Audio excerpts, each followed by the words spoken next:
गरीब दोस्त अमीर प्रेमी।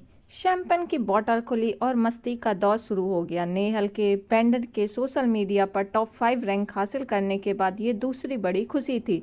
सेलिब्रेशन तो बनता था। सानिया का गिटार, सोहन का कैसियो, प्रवीण का ड्रम और अभिजीत और नेहल के सुर।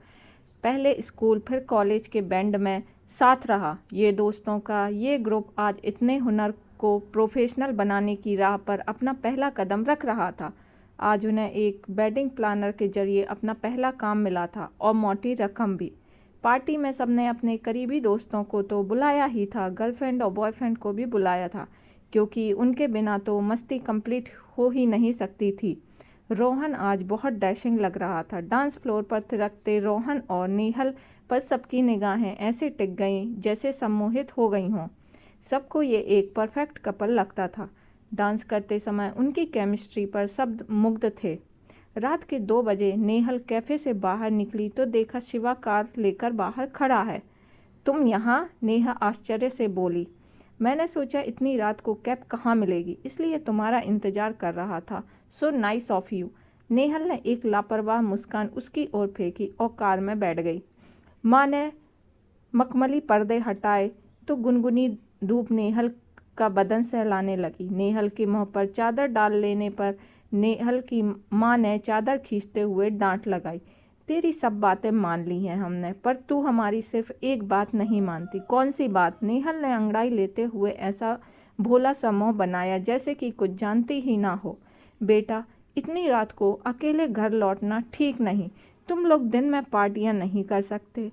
ओहो माँ, तुम फिर शुरू हो गई। शादी हो या क्लब वगैरह में कोई फंक्शन में हमें प्रोग्राम तो रात में ही करने होंगे ना, तो हमेशा लौटने का यही टाइम रहेगा। फिर अपनी पार्टी रात में कर ली तो क्या हो गया? और फिर अकेले नहीं लौटी हूँ, शिवा था ना वहाँ। हाँ शिवा बेटा, कभी सोचा है कि शिवा तेरी इतनी माँ इतनी चिंता करना छोड़ दो। बहुत से लोग ऐसी जॉब करते हैं कि उन्हें और टाइम पर घर लौटना पड़ता है। तो माँ को आगे बोलने का मौका देते हुए जल्दी से उनके माथे पर एक चुम्बन देते हुए कमरे से निकल गई। पर हाँ, उसे शिवा का ध्यान आ गया था। इससे बात करनी होगी तो मन ही मन सोच रही थी। नेहल और शिवा आमने सामने बैठे थे। शिवा, तुमने मेरे लिए बहुत कुछ किया है, पर मेरे लिए इतना भी ना करो कि शुक्रिया जैसे शब्द छोटे पड़ जाएं। तुम क्यों इस तरह? कल मैं नशे में थी और थकी भी थी, इसलिए कुछ नहीं कहा, पर ऐसे आधी रात तक मेरा इंतजार करना।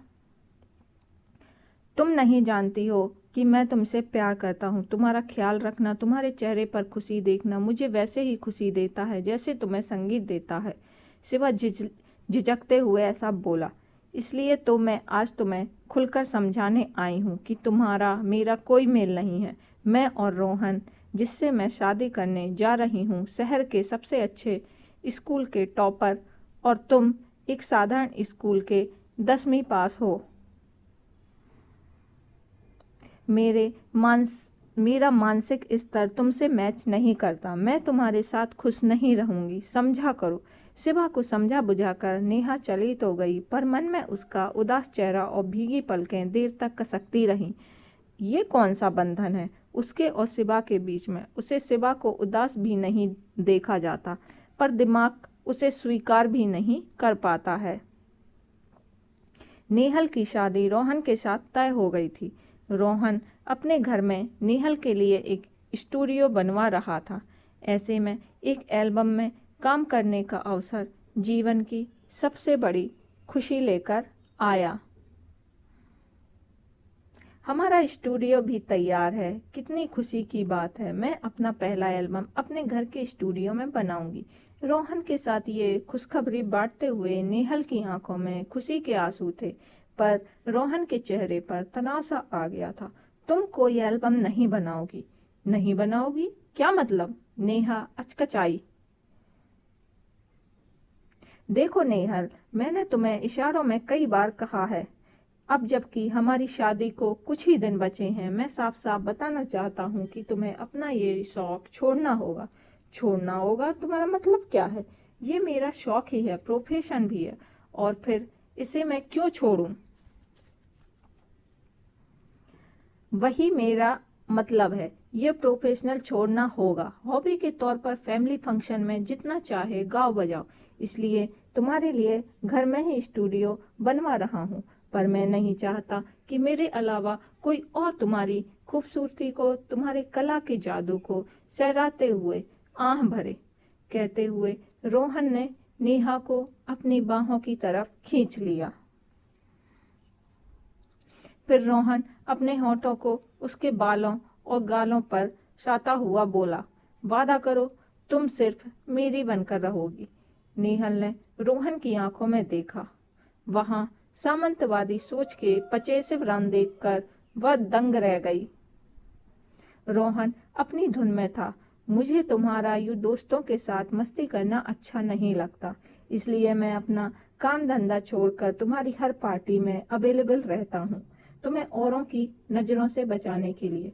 पर मैं हमेशा तो ऐसा नहीं कर पाऊंगा, इसलिए शादी के बाद तुम्हें अपनी घर यानी तुम्हारी ये जन्नत में महफूज रखूंगा। स्तब्ध नेहा ने खुद को छुड़ाया और भागती ही गई जब तक घर नहीं पहुंच गई।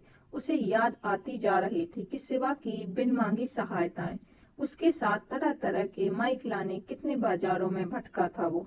बचपन से उसका पड़ोसी शिवा, जो इसकी सहायता का कोई अवसर नहीं छोड़ता था, अक्सर सिंगर बनने के उसके सपने में उसके साथ बैठा और उसकी समस्याएं सुनता रहता, उसके समाधान ढूंढने में उसकी मदद करता रहता। उसके लिए वो क्लब जिसमें उसके ग्रुप के सभी परफॉर्मेंस दी थी, शिवा ने ही ढूंढा था, और इस वेडिंग प्लानर को भी उसी ने।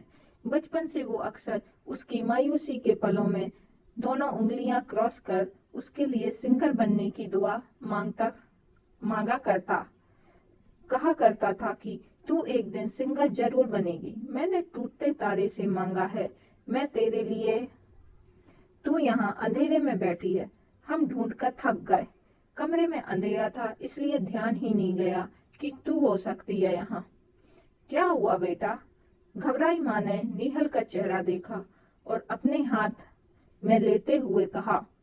नेहल जैसे सोते से जगी। माँ, तुम्हें और पापा को रोहन पसंद नहीं था ना? अब इन बातों का क्या मतलब है बेटा? हम तुम्हारी खुशी में खुश हैं। बस हमें लगता है कि शिवा बहुत अच्छा इंसान है।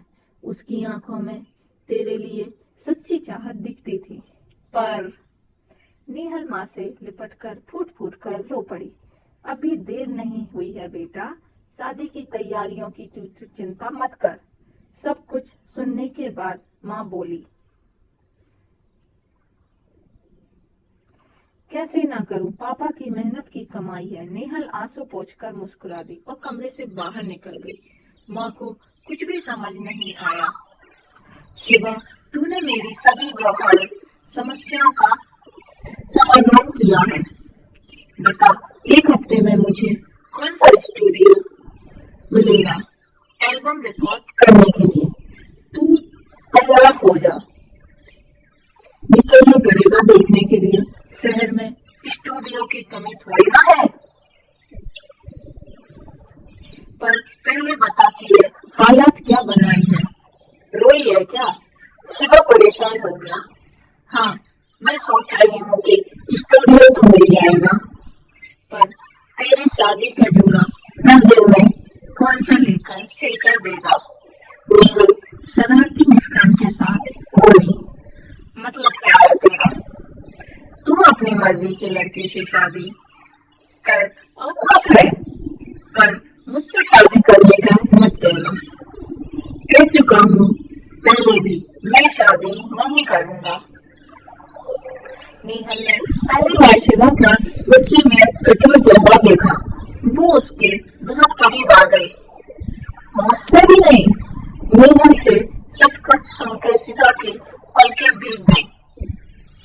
अच्छा हुआ तुम्हें उसकी असलियत सही समय पर पता चल गई, लेकिन इसके लिए मुझे शादी करने का निर्णय की जल्दबाजी करने की जरूरत नहीं है।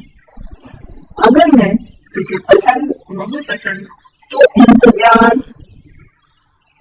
नहीं शिवा, आज रहा थी, शायद प्यार तो मैं तुमसे करती ही थी ही, पर अपने हुनर और हमेशा अव्वल आने के गुरूर में समझ नहीं पाई कि प्रेम के बड़े अक्षर मोटी पूंछियों से बड़े होते हैं, जो भाव सोच को पवित्र बनाते हैं, समर्पण सिखाते हैं, वो प्रेम है।